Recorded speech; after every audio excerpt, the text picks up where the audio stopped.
জুম্মার নামাজের পরই দেশে বিভিন্ন স্থানে তাণ্ডব শুরু করে ইসলাম ধর্মের নাম ব্যবহার করে রাজনীতি করা জামাত শিবির এবং সমমনা দলগুলো।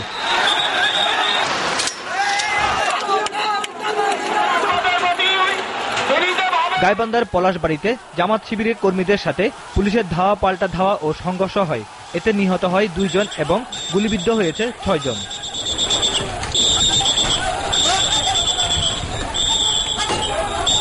ঝিনাইদহে জুম্মার নামাজের পর জামাত ও সমমনা দলগুলো একটি মিছিল বের করে। পুলিশ বাধা দিলে তারা সংঘর্ষে জড়িয়ে পড়ে। এ সময় নিহত হয় আব্দুল সালাম নামে একজন, আহত হয়েছে সাংবাদিক সহ অন্তত অর্ধশতাধিক। সিলেটের জামাত শিবির কর্মীরা কেন্দ্রীয় শহীদ মিনার ও গণজাগরণ মঞ্চ ভাঙচুর ও ট্রাস্ট ব্যাংক ও বিএমএ ভবনে আগুন দেয়। তারা পুলিশকে লক্ষ্য করে ইট পাটকেল নিক্ষেপ ও গুলি ছুড়ে। পুলিশও পাল্টা গুলি ছুড়ে। এতে নিহত হয় 1 জন এবং 10 জন গুলিবিদ্ধ সহ আহত হয় শতাধিক। পরে বিক্ষুব্ধ জনতা ইসলামী ব্যাংক ও উইমেন্স মেডিকেল কলেজে আগুন দেয়। এ সময় চৌহাট্টা শহীদ মিনার ও গণজাগরণ মঞ্চ এলাকা রণক্ষেত্রে পরিণত হয়। ঘটনার পর সিলেট নগরীতে বিজিবি মোতায়েন করা হয়। রাজশাহীতে জামাত শিবিরের সঙ্গে পুলিশের সংঘর্ষে আহত হয়েছে শতাধিক। নগরীর সাহেববাজার, আলুপট্টি, 0 পয়েন্ট ও সোনারদিঘির মোড় পরিণত হয় রণক্ষেত্রে।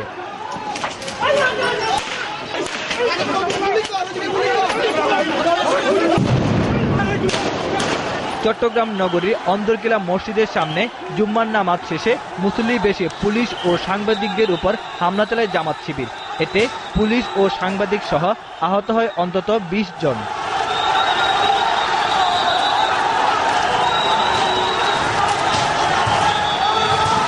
বগুড়ায় জামাত শিবির মিছিলে পুলিশ বাধা দিলে শুরু হয় সংঘর্ষ।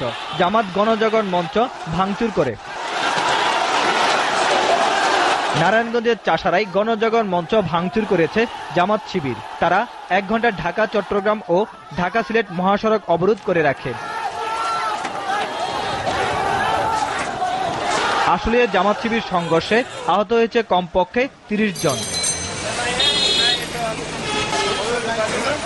হবিগঞ্জে পুলিশ ও জামায়াতের সংঘর্ষে আহত হয়েছে অর্ধশতাধিক। জামাত শিবির কর্মীরা গণজাগরণ মঞ্চ ও আওয়ামী লীগ কার্যালয় ভাঙচুর করে এবং আগুন ধরিয়ে দেয়। চাঁদপুর ও ফেনীতে পুলিশের সঙ্গে জামাত শিবির কর্মীদের দফায় দফায় সংঘর্ষে আহত হয়েছে অন্তত 50 জন। এছাড়া কুমিল্লা, জয়পুরহাট, কুড়িগ্রাম, পাবনার নীলফামারী, গোপালগঞ্জ, মানিকগঞ্জ সহ দেশের বিভিন্ন স্থানে পুলিশের সঙ্গে জামাত শিবির কর্মীদের ধাওয়া পাল্টা ধাওয়া ও সংঘর্ষ হয়েছে। S M রাজিয়ান।